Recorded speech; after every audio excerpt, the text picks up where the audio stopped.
Welcome to the good ride, where if you can't try before you buy, you got this guy. And this is a super deep floater in powder, one of my personal favorite powder boards, the Powder Glider. Next to it is my old powder glider from a few years back, the 2023 powder racers that did not change much or at all for 2024. Same with the spring break slush lasher. There are a couple changes. You can see how much thicker this is, the old one, throughout the board, where now they narrow the core profile up near the tip, and then it's about the same width down here, but as you get down to the tail, it's narrower than the old one too. So that's kind of new. I really like this old style. It felt very buoyant, and I really thought I would notice a massive difference with this thinner core profile, but I didn't notice it as much as I thought I would. The stance width overall is a little narrower.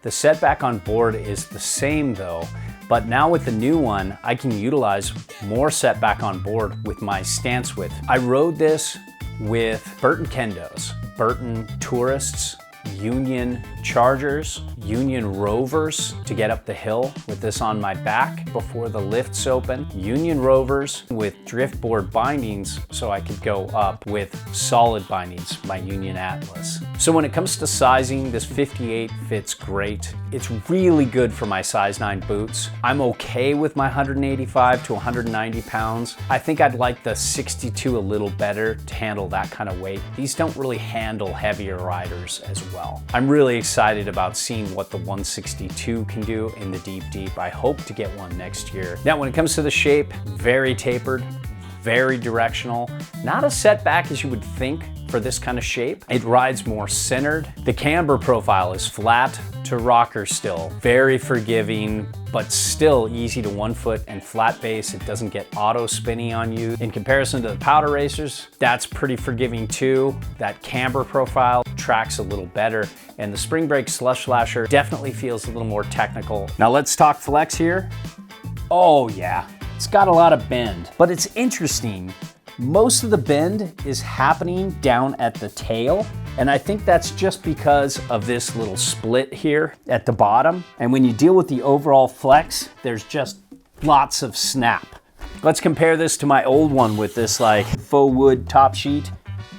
Same kind of flex. This has been ridden a lot more. These boards used to be so much stiffer, but they used to snap. Now they flex. They don't break anymore. They just keep flexing. It's almost like you could bend these in half and they're not gonna crack on you. Powder racers, very similar flex, just for shits and gigs. Slush lasher, very soft in the nose, medium throughout the rest of the board. So what I like about the powder gliders is how easy it is to butter off the tail and wheelie up in powder. Buttering off the nose, I had a very easy time, and I think most average riders would as well. It ollies pretty well too, especially for a flat to rocker board, and it's not that set back, so you have some tail there for landings. I liked the new powder glider a little bit better in uneven snow than I did the old powder glider. This still can buck and bounce me around. It's still not perfect when it's not just a full-on bottomless powder day and you bottom out here and there. You can feel that a little more than you would with other boards that have a little bit more of that dampening, but it's definitely an improvement over past years. Base Glide, phenomenal. They are just killing it with their bases these days. This old spring break powder glider was not bad at all, and this just feels like it might even be a touch better. It's just got this easy, effortless glide. It's up there with the best of the best. The slush lasher is not in that category, but it's pretty good for the price point. This will do for a moderate straight line, but this isn't for those who like to go fast. This is more turny, more slashy, glidey, cruisy powder riding. Edge hold's pretty good, not amazing, but good enough for a powder board. I liked the powder racer and the slush lasher a little better, but this does fine for what it is. It's quick turn initiation, really quick. Don't let the wide waist fool you. There's a deep side cut and a very narrow tail, so this board just turns fast in powder. Not a carver, but that's just what you get from flat to rocker. Now let's talk the good stuff here, powder. This is an incredible floater. With a 22-inch stance width set all the way back with the new one, I can get 4.75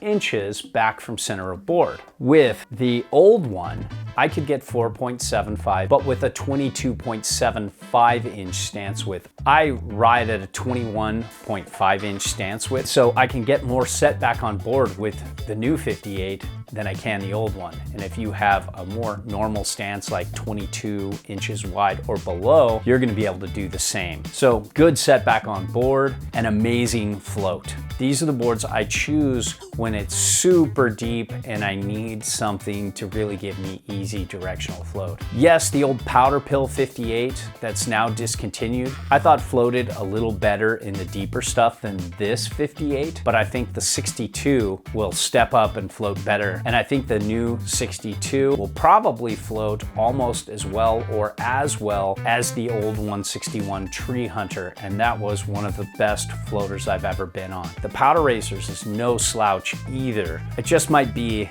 just a shade below. I would call these both just excellent in powder. I just like this a little better. If you need to save a little cash though, and you're a little lighter rider than me, the 157 Powder Racers will be just fine. These are definitely a step above the Spring Break Slush Lasher though, for sure. So overall, I'm gonna miss that ultra thick core profile throughout the board, but not too much because I get better stance width and I get a better setback on board, and I still get all that easy floating powder magic. And I even get new sizes, so it's easier to recommend. Anyways, I love this board. Still a favorite, still very recommendable.